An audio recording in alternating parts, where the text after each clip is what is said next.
I'm Ava Morales, 31. And last night, my parents told me to pay $28,000 for my sister, Madison's Napa wedding or disappear from their lives. The ultimatum landed at my own dining table. Under the chandelier I saved 6 months to buy. In the house I've paid for alone while they've lived here 3 years temporarily. They arrived with 2 suitcases and an appetite for ownership. Dad borrowed my home office for his job search, which looked a lot like golf tutorials on YouTube. Mom reorganized my kitchen, efficiency matters dear, then rechristened herself a gourmet on my grocery bill. Madison got my master bedroom because she needs space for her things, and I got demoted to the twin bed in what used to be my guest room. Every month, the electric climbed, the pantry thinned. The car returned with an empty tank and a new stain. And every time I asked for basic respect, I got the same pitying look. Poor Ava is being difficult again. The story they told the neighborhood was prettier. They'd moved in to help me through hard times. Mrs. Patterson actually brought a casserole to congratulate my support system. Meanwhile, I was bankrolling 3 adults who called my mortgage our house. So when Mom ladled potatoes and said, "We've looked into it, 28,000 should cover the venue. Dress, flowers, photographer," I set my fork down like a gavel. Dad added, "It's an investment in family. Madison only gets married once," conveniently forgetting the first engagement that dissolved when her fiancé wasn't ambitious enough. "That's my entire emergency fund," I said. "Successful people figure it out," Dad replied, with the same voice he used the day they moved in. Madison didn't look up from her manicure. "It's not like you have anything else to spend it on. You're single. You never travel, you just work." My therapist, Dr. Chun, warned me about this moment.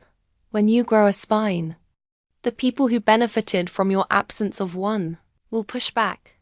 Guilt, manipulation, an ultimatum to snap the leash tight. "What happens if I say no?" I asked. Dad's jaw hardened. "Then you're not the daughter we raised. Family comes first." I looked around my own dining room, my floors, my light, my table, and understood the real ask. It wasn't for a wedding. It was for continued access to me. My time, my money, my silence.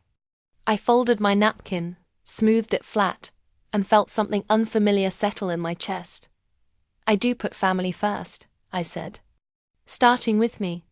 After that dinner, the air in the house changed, but not in the way I'd hoped. You'd think my refusal would have scared them into some sort of self-awareness, but it only deepened the entitlement. The next morning, Dad was already in the kitchen, sipping the organic coffee I bought, scrolling job listings he had no intention of applying for. Mum hummed while reorganizing my spice rack for the 3rd time that month, saying she just couldn't stand the chaos of my system. Madison waltzed in wearing my robe, hair in a messy bun, and asked if I could transfer her a little something for a dress deposit. When I reminded her about the wedding conversation, she just blinked and said, "You're really still upset about that." It wasn't about the wedding anymore. It never had been. It was the constant drip of disrespect that had soaked through every part of my life. I woke up to their laundry in the washer, their dirty dishes in the sink, and their friends parked in my driveway for their Sunday brunches. Madison's friends even started referring to my house as hers. "We'll meet at Maddie's place," I overheard once, while I stood in the hallway holding the electric bill that had tripled. Since they moved in, 3 years of temporary, 3 years of being treated like a live-in sponsor for a family that refused to grow up. Every time I hinted that it might be time for them to move out, Mum would place her hand over mine and say, "Oh, sweetheart, you work so hard. You need us here. Family takes care of family." But family doesn't steal your peace and call it love. Dad still insisted on using my car, despite my protests. Once, he even dented the bumper and told me, "You shouldn't park so close to the driveway edge." He never paid to fix it. Madison borrowed my credit card for emergency groceries, and I later found charges for boutique candles and luxury skincare. When I confronted her, she pouted and said, "You make so much more than I do. What's a couple hundred to you?" A couple hundred had turned into thousands. The final blow came one morning when I received a letter from my HOA unpaid fines for yard maintenance. Apparently, Dad had decided to stop paying the landscaper I'd hired because he was overpriced. Instead, he'd recruited a neighbor's teenage son, promising him cash that never materialized.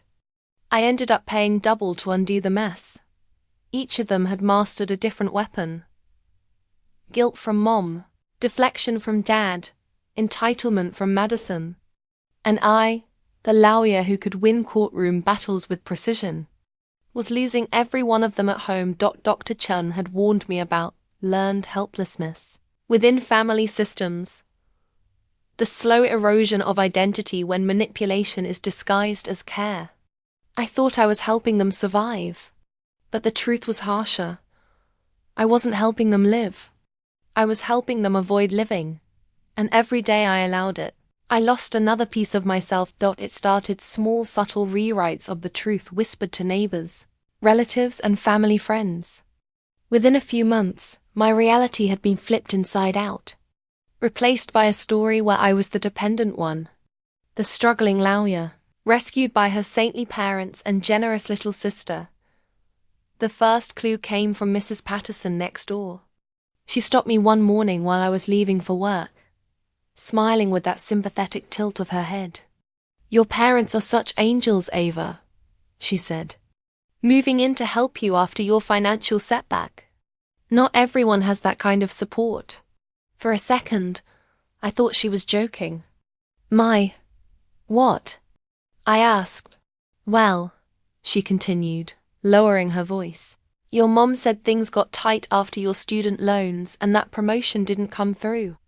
It's just wonderful they could help you get back on your feet." I stood there in my press suit, keys in hand, a senior associate at a downtown firm, completely stunned. When I told Mom later, she laughed lightly, waving her hand.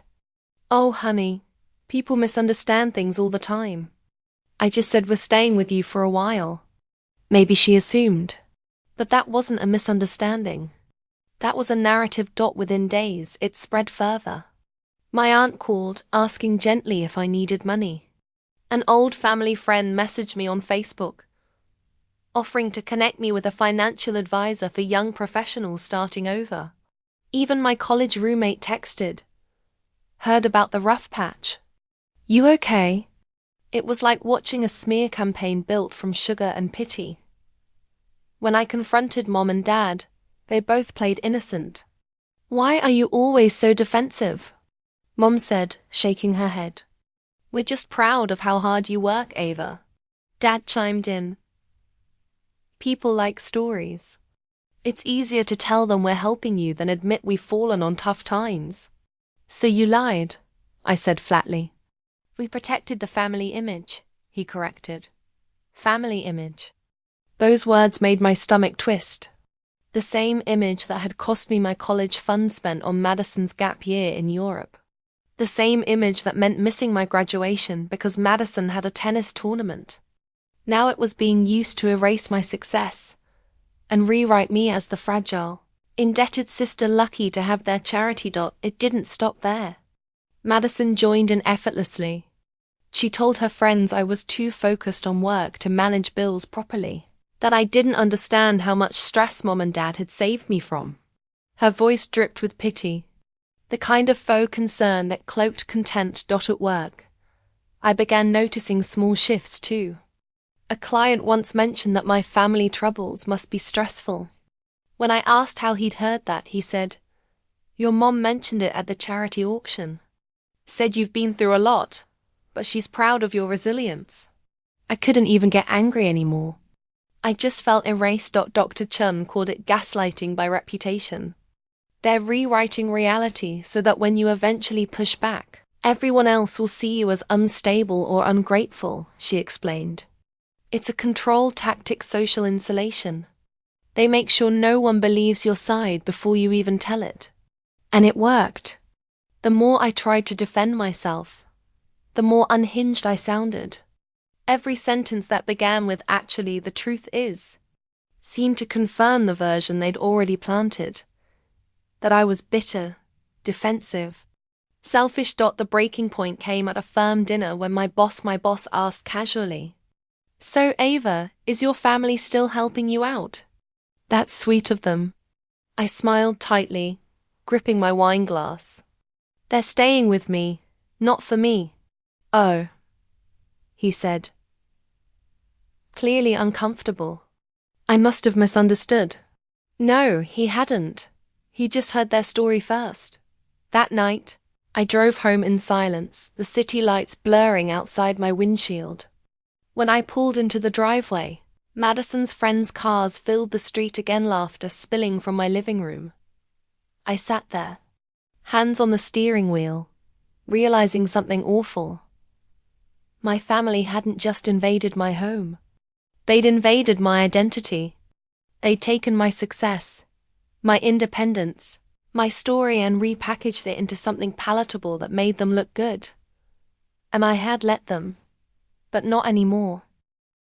By the time I walked into Dr. Chun's office that Thursday evening, I was running on caffeine, resentment, and the brittle energy of someone who'd been gaslit for years. She didn't ask how I was. She just looked at me for a long moment and said, "You've reached the threshold, haven't you?" I nodded. They've rewritten my life story, and everyone believes it. My boss, my neighbors, even my aunt. They turned me from a lawyer into a charity case. Dr. Chen gestured for me to sit. "Tell me what's been happening." For the next hour I talked. The fake sympathy, the lies about financial struggles, the way my parents played saviors while living rent-free. How Madison treated me like staff in my own home. How every confrontation ended with me doubting my own memory. When I finally stopped, she said softly, "Ava, what you're describing isn't family support.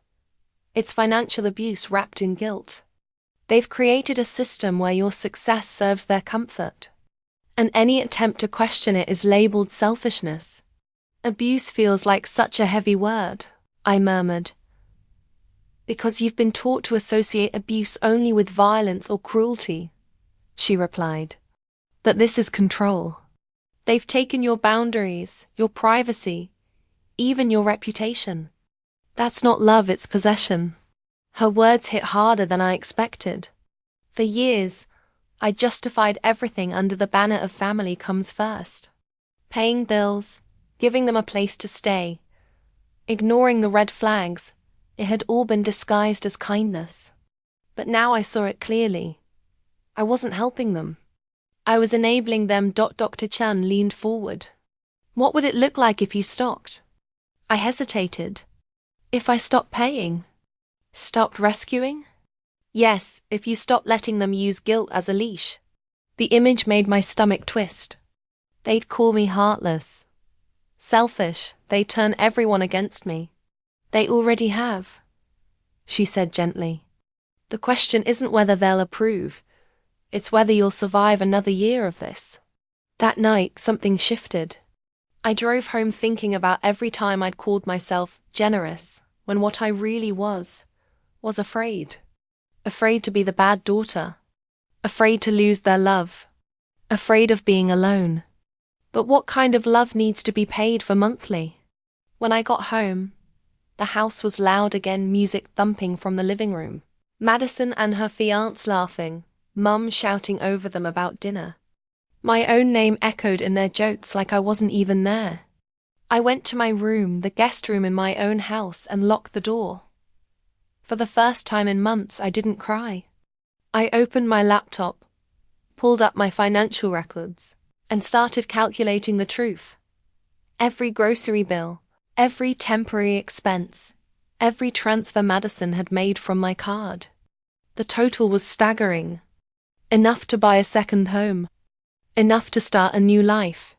Enough to remind me that I'd been living in a cage built out of obligation. The next session, I showed Dr. Chen the list. She smiled sadly. That's your evidence. Every line is a reminder that your generosity has been weaponized. So what do I do now? Boundaries, she said. Not verbal, not theoretical, practical boundaries. Change locks, separate finances, end automatic payments, and stop explaining yourself. You don't owe them an apology for protecting your own life. It sounded simple, but it felt terrifying. Setting those boundaries meant tearing down the illusion that had defined my family for years. Still, clarity had a strange power. It made fear smaller. That night, I looked around the house, the walls I'd painted, the furniture I'd bought, the life I'd built, and realized something profound. I wasn't living with my family. I was living for them. And that was about to change. The next Sunday, they gathered around my dining table again as if nothing had happened. My parents laughed over wine. Madison scrolled through wedding venues on her phone, and I sat there quietly, letting their chatter wash over me. But inside, everything had changed. Dr. Chin's voice echoed in my mind. You don't owe them an apology for protecting your life. Madison showed me a picture of a vineyard in Napa and said, they're holding the date until Friday, so we'll need the deposit by then. I set my fork down. My heart wasn't racing this time. My voice was calm. I'm not paying for the wedding. The laughter stopped. Mom blinked, confused. Excuse me? You heard me, I said evenly. I'm not funding Madison's wedding, or anyone else's lifestyle. I've been supporting 3 adults for 3 years. That ends now. Dad's expression hardened. Ava, don't start this again. We talked about... No, you talked. I listened. That's over. Madison laughed nervously. You're joking, right? You can't just kick out your own family because of some money. I met her eyes. Watch me.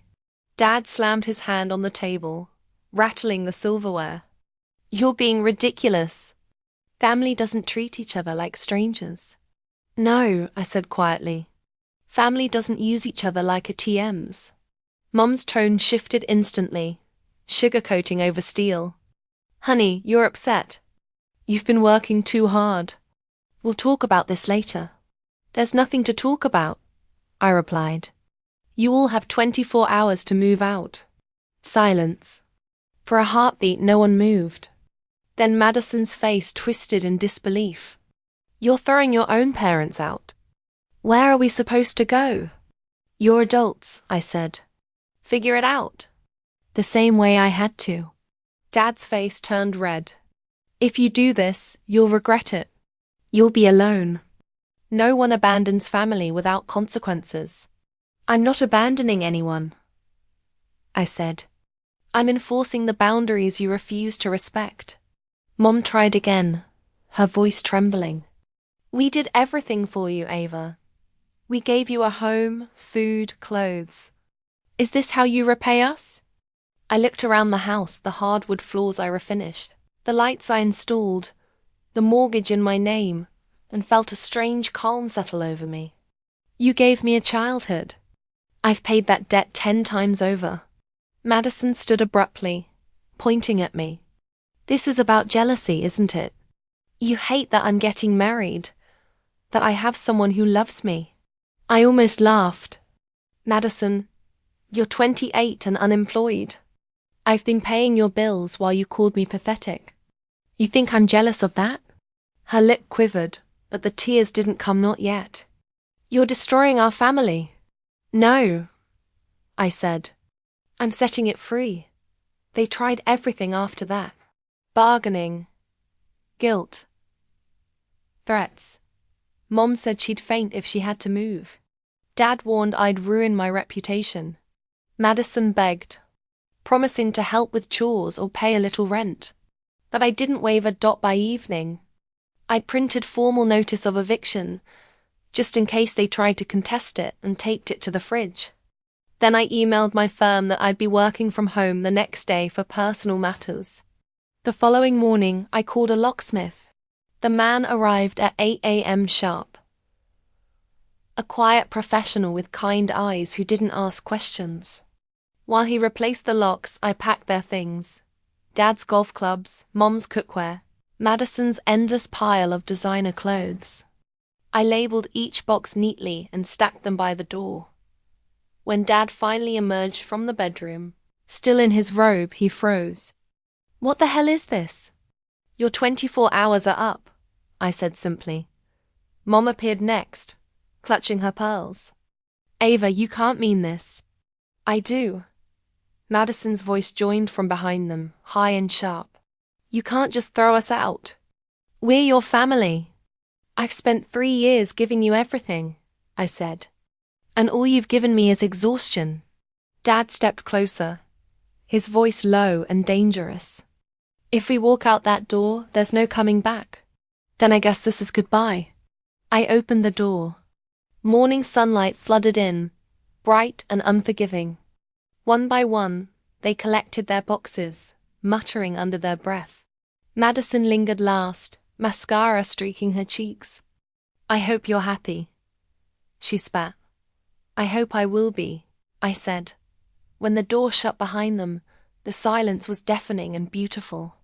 For the first time in years, I could hear the hum of the refrigerator, the faint rustle of leaves outside, the sound of my own breathing. No footsteps, no shouting, no guilt. Just peace. Later that night, I made dinner for one. Pasta, garlic, a glass of wine. I sat at the same table where they delivered their ultimatum, but this time it was mine again, my home, my rules, my life. I wasn't scared anymore. I wasn't the desperate daughter begging to be loved. I was the woman who finally understood that saying no wasn't cruel. It was survival. Peace lasted exactly 3 days. Then the phone calls began. It started with Aunt Lydia. "Ava, what on earth is going on? Your mother called me in tears. You threw them out? Over a wedding?"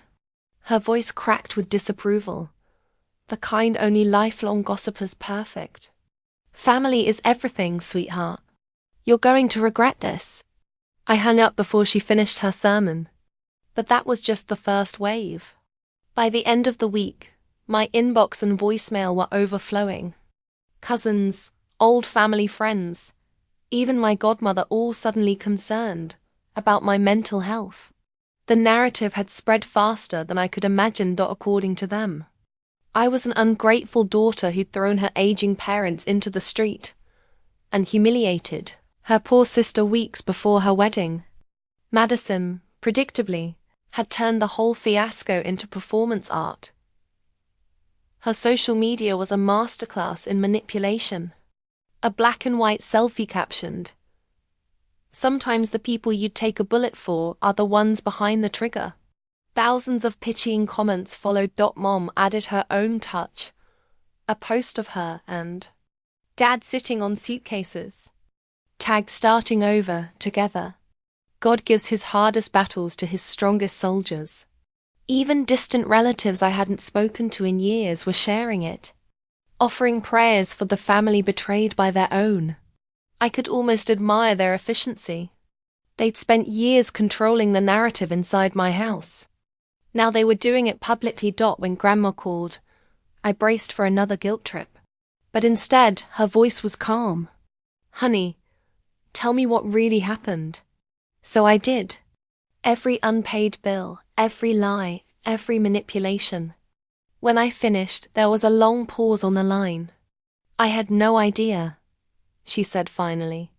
"They've told everyone they were supporting you.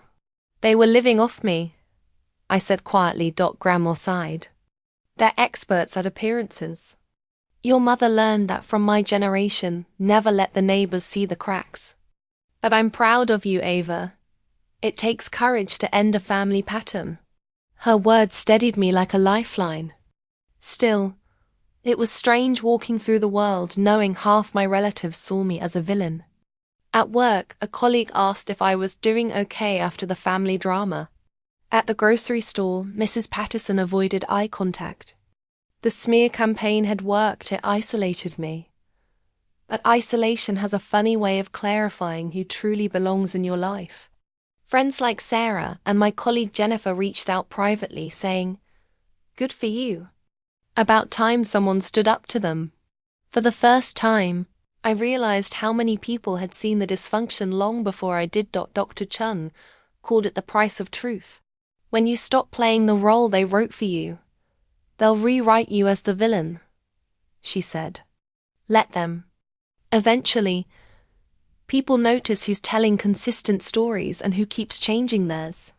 She was right. Because beneath all their posts, all their gossip, one thing remained constant.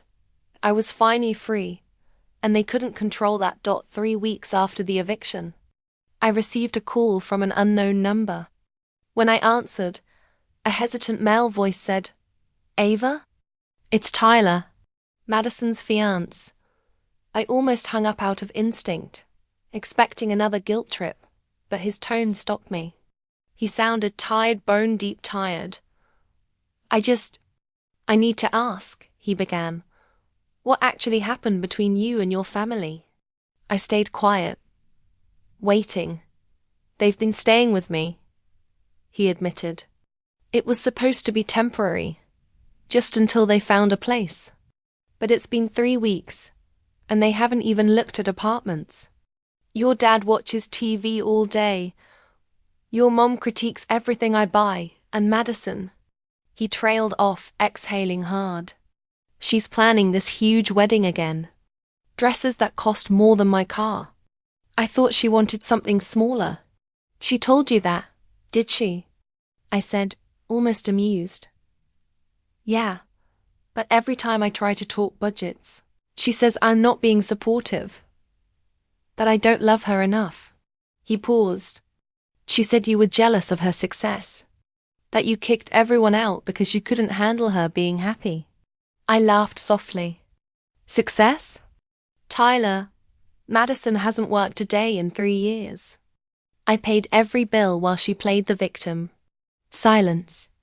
Then, quietly, "She said she was helping take care of your parents. She was helping herself to my pantry and credit cards," I replied. "Your house will feel smaller every week. The guilt will sound sweeter every time they say it's just temporary. And the moment you say no, they'll make you the villain too." He didn't respond for a long time. Finally, he said, "I think I already am." That phone call was the first crack in their perfect facade. And once a crack appears, the truth starts seeping through whether anyone wants it to or not. A few days later, I received another call, this time from Grandma. "You'll never guess who just came to see me," she said. "Your father wanted to borrow money." My eyebrows rose. "Borrow?" "Yes. Claimed they were struggling because you stole the house from them." I asked what he meant, and he said the house was family property. "It's in my name," I said flatly. "Oh, I know, dear," she chuckled softly. "But he was very convincing. Said you'd locked them out unfairly." I told him if he wanted fairness, he could try paying rent for once. I laughed for the first time in weeks. Grandma could be sharp as a blade when she wanted to be. "What did he say?" "He left pretty quickly." That same afternoon, my colleague Jennifer stopped by my office holding her phone. "So, I just saw your sister's post," she said carefully. "Should I be concerned?" I sighed. "What now?" She posted a picture of your parents' old house key with the caption, "Some doors close forever." It's dramatic even for her. The online sympathy parade was still in full swing. Every week, another cryptic quote or emotional selfie. Family wounds cut the deepest. Healing from betrayal. And the comments poured in heart emojis. Prayers, pity. They were building a monument out of martyrdom. But cracks don't just appear in stories, they appear in people.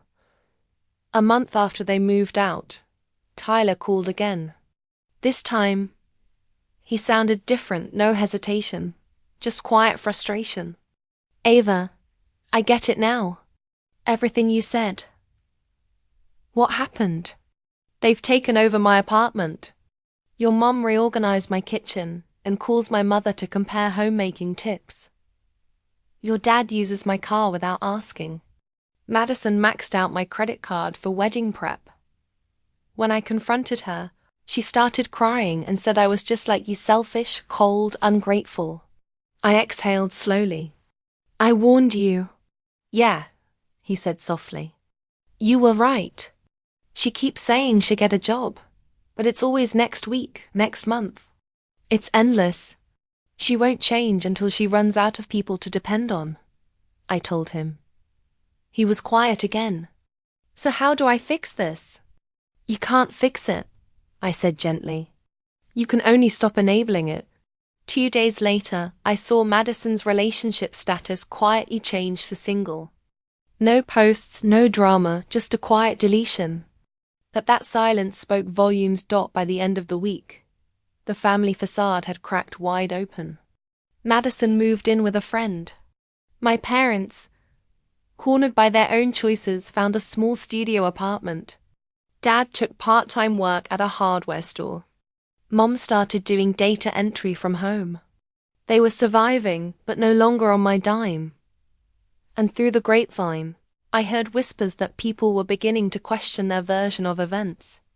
Grandma had apparently set the record straight at Sunday brunch, telling anyone who would listen. Ava didn't abandon them, they abandoned responsibility. It spread slowly, like a quiet antidote to the poison they'd poured into everyone else. For the first time, the truth was catching up to the lies. Their performance as the perfect, wounded family was beginning to collapse, and I didn't have to lift a finger. 2 months passed before I saw Madison again.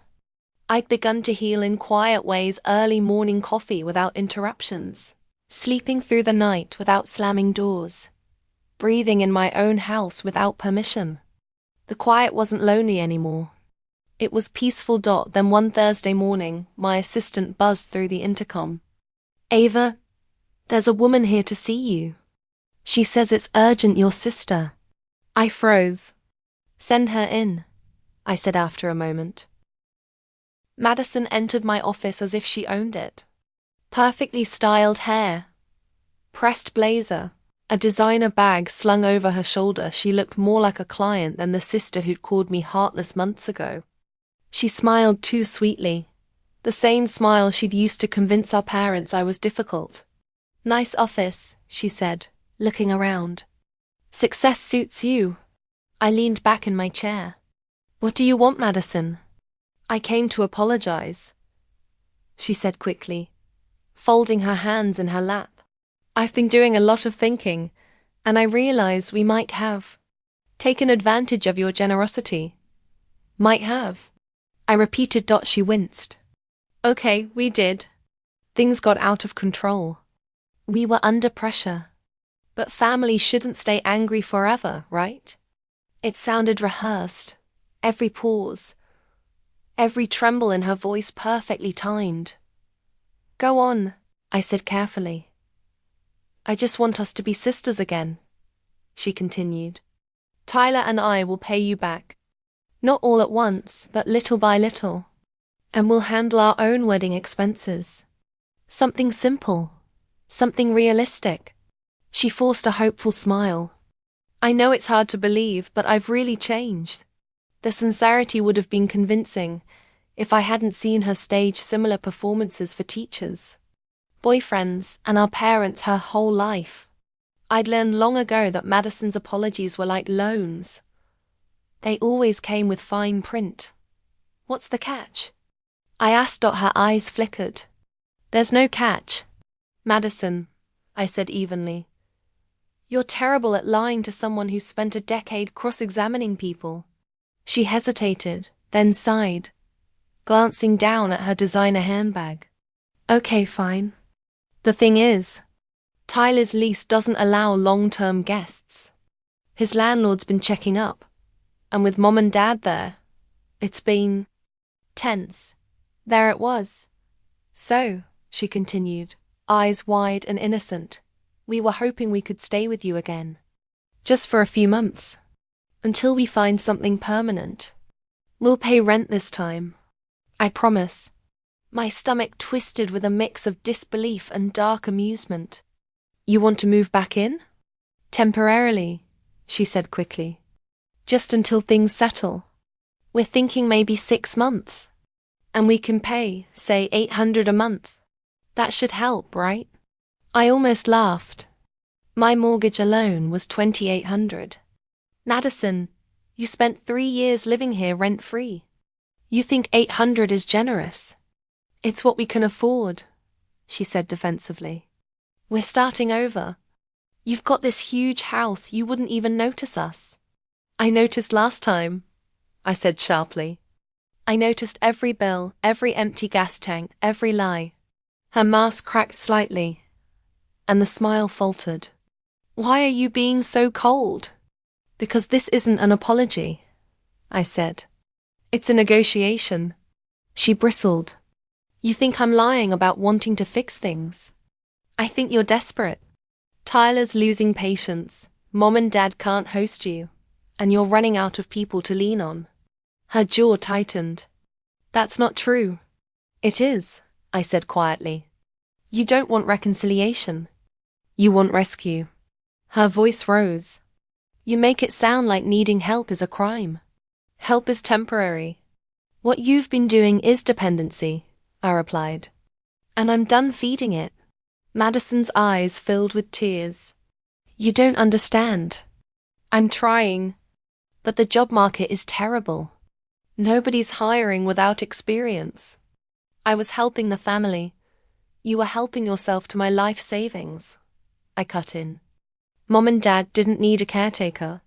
They needed accountability. She looked away, silent. What lesson have you actually learned, Madison? I asked after a moment. That adults should support themselves? Or that you just need better timing to manipulate people? Her lip trembled. You think I'm a bad person? I think you're a person who's never been forced to face consequences, I said softly. But that's not my responsibility anymore. Madison stood abruptly, blinking away tears. You've become so heartless, Ava. Success has made you cold. No, I said, meeting her eyes. Setting boundaries made me clear. There's a difference. She stared at me for a long moment, then turned and stormed out of the office. For a few minutes after she left, I just sat there, staring at the empty doorway. My chest ached not with regret, but with exhaustion. I called Dr. Chun that evening, recapping the conversation in full. How do you feel about it? She asked. Guilty, I admitted. But also, free. I saw exactly what she was doing and didn't fall for it. Dr. Chun smiled through the phone. That's progress, Ava. Real growth doesn't always feel good. You're unlearning years of programming that told you love meant sacrifice. She looked so lost, I said quietly. Part of me wanted to help her anyway. Madison is lost, Dr. Chen said gently. That she's also an adult. You're not responsible for finding her path. Every time you rescue her, you take away her chance to learn. I didn't sleep much that night. Her words kept echoing in my mind. Maybe Madison was lost, but if I pulled her out of every pit she dug, she'd never learn to climb. By morning, I'd made a quiet decision. The next time she reached out, I wouldn't offer money or shelter. I'd offer information, tools, resources, but never rescue. I'd stop being the safety net that kept everyone else comfortable while I drowned beneath them. Because if love meant setting myself on fire to keep them warm, then I'd rather be cold and finally free. The weeks after Madison's apology were quiet, eerily so. No calls, no texts, no guilt trips disguised as family check-ins. For a while, I thought maybe she'd finally accepted the truth. But family patterns don't collapse gracefully. They implode. The first sign came from Grandma. She called one Sunday morning, her voice heavy with that mix of concern and restrained amusement. Well, dear, she began, it seems your parents have joined the real world. How so? I asked, sipping my coffee. Your father's taken a job at the hardware store near my house. He grumbles about it, of course, but the owner says he's surprisingly competent. Your mother's been doing data entry from home. She's even learning Excel. I smiled faintly. Sounds like progress. It is, Grandma said. But they still tell people you abandon them. I stopped correcting the story weeks ago. The truth speaks louder over time. I thanked her and hung up, feeling a strange mixture of relief and melancholy. They were functioning finally, but the narrative still painted me as the villain.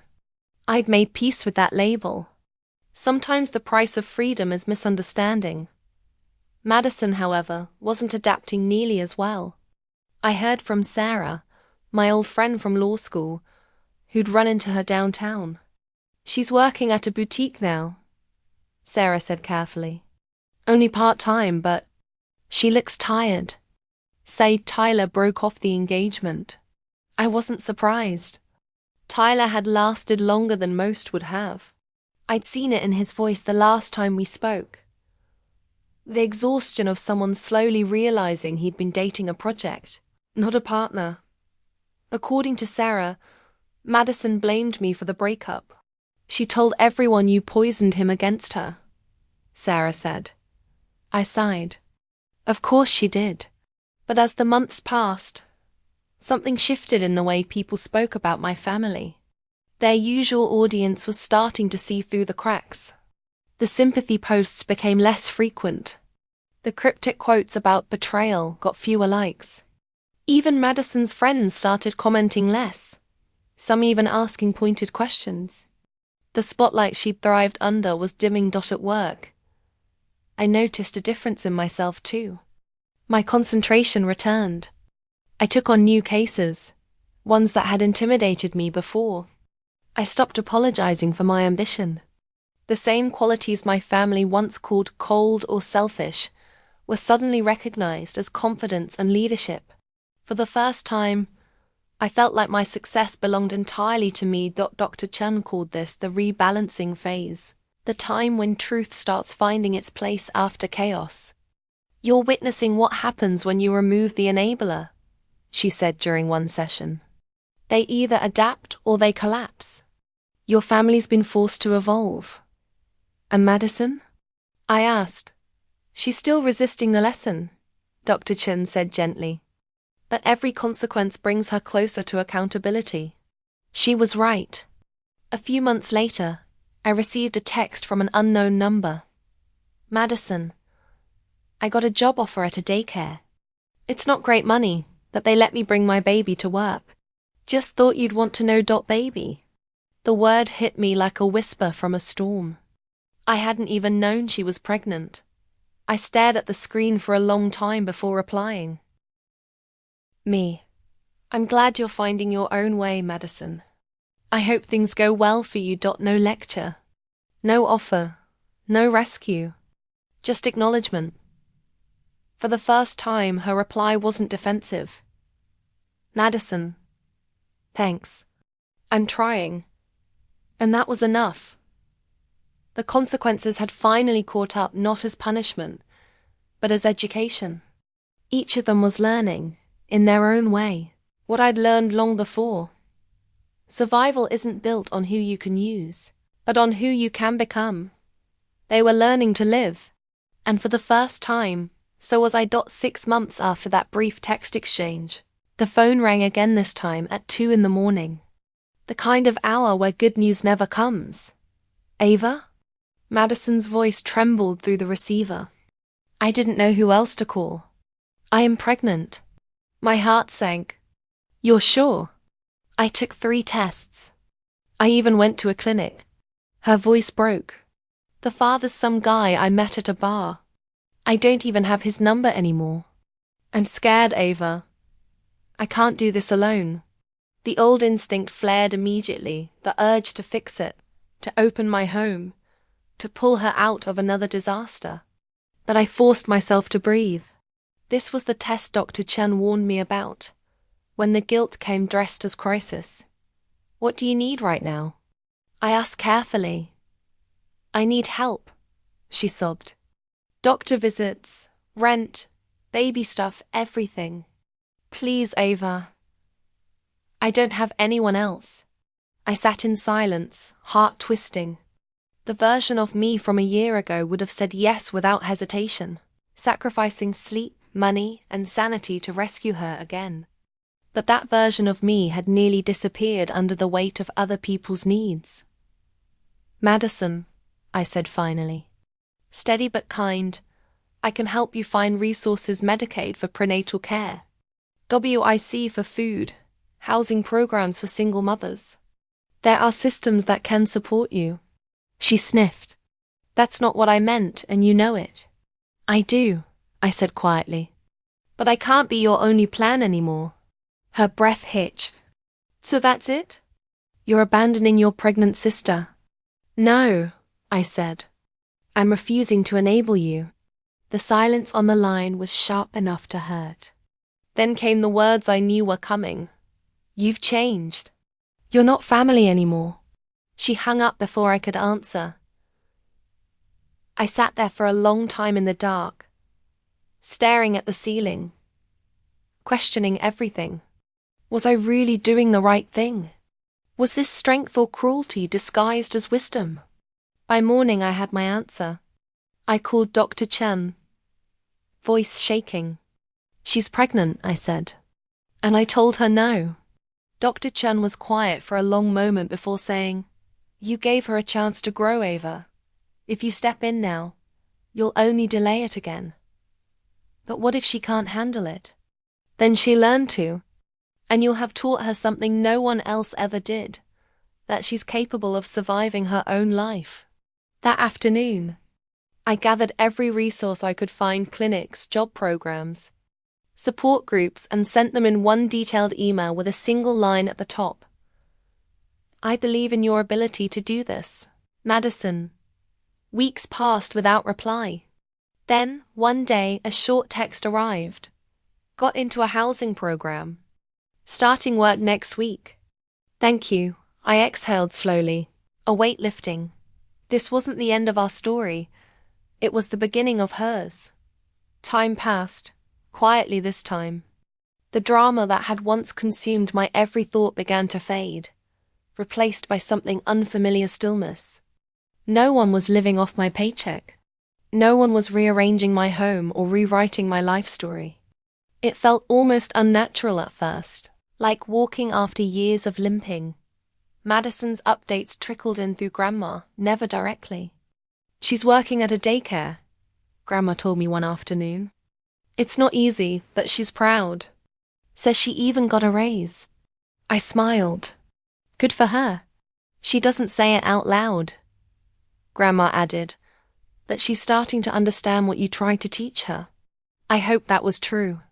I didn't need her apology anymore, just her growth. Mom and Dad, too, were changing in small but tangible ways. Dad's part-time job at the hardware store had turned full-time, and Mom's data entry gig had become a small freelancing business. Grandma said they still complained about how cold I'd become, but beneath it, she had something new in their voices: respect. Or maybe resignation. Either way, it was progress. My own life began to take shape in a way it never had before. Without constant financial strain, I finally had room to breathe and dream. I refinanced the house, hired a cleaning service, and even took a solo vacation to Italy. Standing beneath the ancient stone arches of Florence, I realized how small my world had been when it revolved around keeping everyone else afloat. Sent Grandma a postcard that read, "Freedom tastes like espresso and sunlight." When I returned home, the silence no longer felt empty. It felt earned. Dr. called it the integration phase, where healing stops being an emergency and becomes a lifestyle. You're learning how to exist without chaos, she said during one session. It takes practice. She was right. There were nights I still felt pangs of guilt, especially when I saw old family photos. But guilt was no longer my master. It was just a passing echo. The biggest surprise came one spring morning when a small envelope arrived in the mail. Inside was a photo. Madison holding a baby boy wrapped in a blue blanket. On the back, in shaky handwriting, it said, "His name is Leo.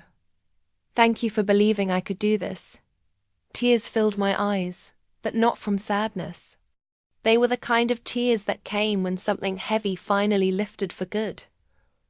That picture now sits on my desk at work, quiet reminder that growth is messy, painful and beautiful all at once. For years, I thought strength meant carrying everyone else. But it turns out real strength is knowing when to put them down, and trust they'll learn to stand. A year after everything unraveled, I hosted dinner in my house for the first time, not for my parents, not for Madison, but for the people who had become my chosen family. Sarah brought wine, Jennifer brought dessert, and Grandma, bless her heart, insisted on cooking the main dish herself. We ate around my reclaimed dining table, the same one where my parents had once demanded $28,000 for a wedding I never believed in. But now, laughter filled the room instead of tension. At some point during dessert, Grandma raised her glass. "To Ava," she said, her eyes shining, "for proving that peace isn't selfish, it's earned." Everyone clinked glasses. For the first time in my life, I didn't feel like the outsider in my own story. Later that night, when the house was quiet again, I walked through each room. Every wall, every piece of furniture, every echo of laughter felt like a chapter reclaimed. This house had witnessed my boundaries being shattered, and then rebuilt stronger. Dr. Chen had once told me that healing doesn't end when the pain stops. It ends when peace feels normal. I finally understood. My parents still kept their distance, but our few exchanges through Grandma were civil. They were working, paying bills, living responsibly. And while our relationship would probably never be the same, I'd stopped needing it to be. Some families love through control. Others learn through distance. As for Madison, she occasionally sent short updates. Leo's walking. Got promoted. Started night classes. Each message was like a small olive branch, tentative but real.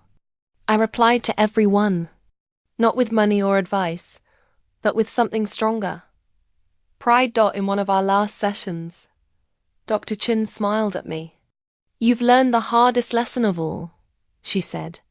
"You can love people deeply without losing yourself in them." That evening, I sat by the window with a cup of tea, watching the sunset paint the sky gold. I'd spent years believing love meant sacrifice, that family meant endurance no matter the cost. Now I knew the truth. Love without respect isn't love. Family without boundaries isn't family. And peace. Peace is something you build for yourself, one brave no at a time. Looking back, my story isn't just about money or family. It's about ownership. Not ownership of a house, but of myself. For years, I believed that being the good daughter meant absorbing everyone else's needs. I mistook sacrifice for love, guilt for loyalty, and silence for peace. What I finally learned is that love without boundaries isn't kindness, it's captivity. At its heart, this story is about financial abuse, the kind that hides behind phrases like, "family helps family," or "you're so lucky to be successful." It's about how emotional manipulation can turn success into obligation, and how guilt becomes the leash that keeps people compliant. For me, setting boundaries wasn't rebellion. It was survival. It's also a story about narrative control and truth. My parents and Madison created a public fiction that painted me as ungrateful, cold, and selfish. For a long time, I tried to defend myself against their version of reality, until I realized I didn't need to. Truth doesn't require an audience, it simply endures. Over time, their stories collapsed under their own weight, and the people who mattered saw through the lies. Another central theme is transformation through consequence. My family didn't change because I begged them to, they changed because they had to. When the enabler steps away, everyone faces themselves. Madison's journey from entitlement to independence, my parents' return to honest work, and my own emergence into peace, all of it stemmed from one act of courage. Saying no. And finally, this is a story about found family. The people who see you not for what you give, but for who you are. For me, it was Grandma, my friends, my colleagues, and even Dr. Chun. They reminded me that family isn't defined by blood or obligation, but by mutual respect and care freely given. If there's one message I hope others take from my experience, it's this: you can love your family and still walk away from their dysfunction. You can be kind without being used. You can choose peace over guilt, and solitude over servitude. Sometimes the most loving thing you can do for others is stop saving them, and start saving yourself. When I look back now, I realize my story was never about rebellion. It was about reclamation. Reclaiming my home, my dignity, my voice.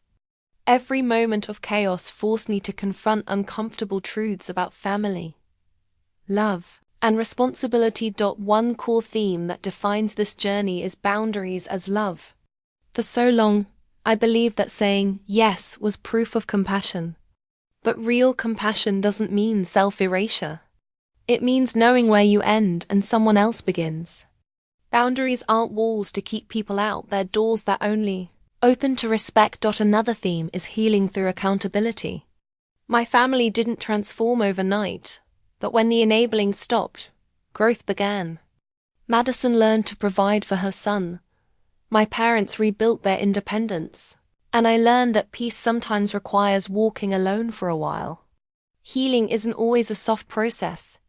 It's the fire that burns away illusions. And finally, the story speaks to freedom from guilt. I spent years believing love had to hurt, that loyalty meant sacrifice. But the moment I let go of their approval, I gained something more precious than acceptance. Self-worth. Now, my life is quiet, steady, and mine. Madison has her child, my parents have stability, and I have something I once thought I'd never earn: peace without permission.